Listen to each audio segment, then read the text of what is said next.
तेरी मेरी कहानियाँ से सभी अपडेट पाने के लिए बेल आइकन दबाएं। आज की कहानी है पत्नी की तरक्की से जलन, भाग 2। आज अजय भले ही अहंकार के कारण उस समय को भूल गया, पर रमा को सब याद है। उसका मकसद अपने पति के अहंकार को चोट पहुंचाना या उसे नीचे दिखाना नहीं है। वह तो बस अपने परिवार में थोड़ी खुशहाली लाना चाहती थी और ईश्वर की कृपा से वह इसमें कामयाब भी हुई है। पर अब उसे एक अनजाने डर ने आकर घेर लिया है। अभी कुछ दिनों से अजय ने शराब पीनी भी शुरू कर दी है। वह देर रात माँ बाबूजी के सो जाने के बाद घर आता है। शायद अपने माता पिता का सामना करने की उसमें हिम्मत नहीं, पर रमा के सामने शराब पीकर आने से उसे कोई शर्म महसूस नहीं होती। हालांकि वह शराब के नशे में रमा से कुछ नहीं कहता, पर उसके हाव भाव रमा को सब बता देते हैं। कुछ दिनों तक यूं ही चलता रहा। तब एक दिन सुबह के समय रमा के ससुर जी ने अजय से पूछा कि क्या बात है, आजकल तुम घर बहुत देर से आ रहे हो। तब उसने बहाना बना दिया कि पिताजी आजकल मैं ओवर टाइम कर रहा हूँ। रमा वहीं खड़ी सब सुन रही थी और उसने अजय के झूठ पर कुछ भी नहीं कहा। पर आज अजय रमा से नज़रें नहीं मिला पा रहा था। शायद अहंकार के कारण वह स्वीकार नहीं करना चाहता, पर जानता तो है कि गलती तो सिर्फ और सिर्फ उसी की है। उसका यह खोखला अहंकार पता नहीं परिवार को कहाँ लेकर जाएगा। वह जानती है उसकी आर्थिक निर्भरता उसके पति की परेशानी है। पहले जहाँ उसे एक एक पैसे का हिसाब देना पड़ता था और अपनी ज़रूरतें तो मायके से पूरी करनी पड़ती थी, अब वह पूरी तरह से स्वतंत्र है।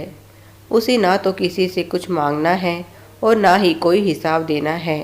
और यही उसके पति का रस भी था। उसे लगता था कि इस तरह से वह रमा पर अपना नियंत्रण बनाए हुए है, पर धीरे धीरे उसका रमा पर से यह नियंत्रण छूटता जा रहा है। इसकी झटपटाहट रमा अजय की आंखों में साफ देख सकती है, पर वह इसमें कुछ नहीं कर सकती। वह जो कुछ कर रही है सबके भले के लिए ही तो कर रही है। पता नहीं अजय को यह बात समझ क्यों नहीं आ रही है, क्यों उसने इसे अपने अहंकार का प्रश्न बना लिया है, क्यों वह रमा पर नियंत्रण बनाकर रखना चाहता है, जबकि रमा ने तो कभी भी उसे नियंत्रित करने की कोशिश नहीं की।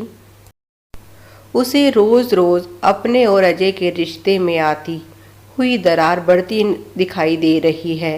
वह जितना इसे भरने की कोशिश करती है, यह उतनी ही बढ़ती जा रही है। उसे कोई उपाय नहीं सूझ रहा कि वह क्या करे। आखिर वह कहाँ गलत है, कोई उसे उसकी गलती तो बताए। सिर्फ अपने पति के अहंकार की पुष्टि करने के लिए तो वह अपने बच्चों को भूखा मरने के लिए नहीं छोड़ सकती।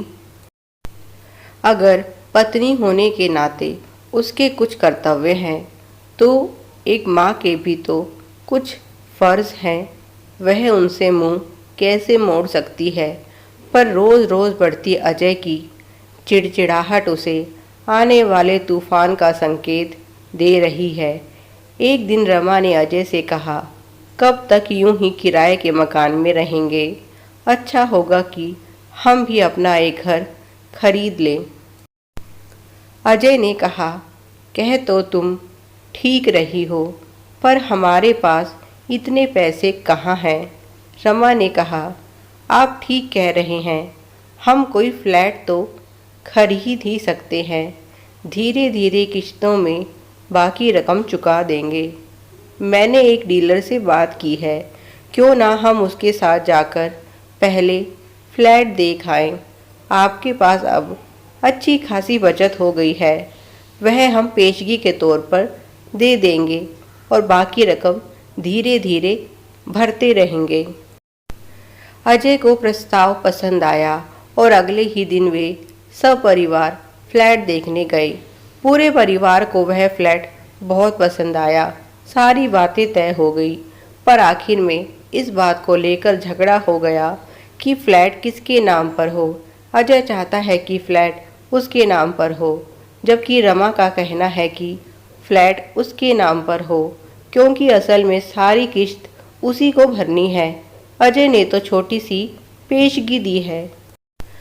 रमा की सास कहती है, बहू, यह भी क्या वजह हुई झगड़े की। मकान तुम्हारे नाम हो या अजय के, इससे क्या फ़र्क पड़ता है। रमा ने कहा, माँ, बहुत फ़र्क पड़ता है। इस फ्लैट में मेरे खून पसीने की कमाई लगने वाली है, तो क्या मेरा इतना भी हक नहीं बनता कि यह मेरे नाम हो। फिर उन्होंने अजय से कहा, बेटा, क्या फ़र्क पड़ जाएगा अगर यह मकान बहू के नाम होगा। यह सुनकर अजय का पारा 7वें आसमान पर पहुंच गया और उसने कहा, माँ, तुम देख रही हो इसके तेवर। जब से इसने कमाना शुरू किया है, यह मुझे नीचा दिखाने की कोशिश करती आई है, और अब यह मकान इसके नाम हो जाएगा तो यह मुझे अपने पैरों की जूती बना लेगी, और मुझे यह बात बिल्कुल मंजूर नहीं। यह सोच रही है सारा घर इसकी उंगलियों के इशारे पर नाचे, पर मैं ऐसा नहीं हूँ। मैं चोरों का गुलाम नहीं जो इसकी हर बात मानूंगा। अगर फ्लैट खरीदना है तो मेरे नाम से खरीदो, नहीं तो कोई ज़रूरत नहीं है। अजय ने अपना फैसला सुना दिया।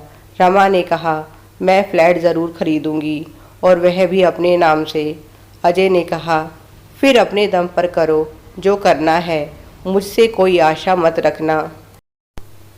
आज रमा का गुस्सा भी फूट पड़ा और वह बोली, तुमसे तो वैसे भी मुझे कोई आशा है भी नहीं। आज तक तुमने मेरी कौन सी इच्छा है जो पूरी की है। तुमने हमेशा मुझे अपने पैर की जूती समझा और मुझे दबाने की कोशिश करते आए हो, पर अब मैं आत्मनिर्भर हूँ। अब मैं तुमसे नहीं डरती और ना ही मैं तुमसे कोई आशा करती हूँ। तुम तो बस अपनी पत्नी की तरक्की से जलने वाले एक पति हो। क्या तुम्हें दिखाई नहीं दे रहा कि मैं यह सब किसके लिए कर रही हूँ। तुम्हें तो दिख रहा है बस अपना अहंकार। तुम्हें अहंकार अपने परिवार से ज़्यादा प्यारा है। अजय ने कहा, हाँ, मैं अहंकारी हूँ और मुझे अपना अहंकार बहुत प्यारा है। तुम तो बहुत अच्छी हो, फिर क्यों मुझ जैसे आदमी के साथ रह रही हो। चली क्यों नहीं जाती मेरा घर छोड़कर। अब तो तुम आत्मनिर्भर हो, तुम्हें किसी और की ज़रूरत नहीं। अभी और इसी समय मेरी ज़िंदगी और मेरे परिवार से चली जाओ। अब यह अहंकारी आदमी तुमसे कह रहा है, अगर तुमने यह काम बंद नहीं किया तो तुम्हारा और मेरा रिश्ता खत्म। Please like, share and subscribe. Thanks for watching.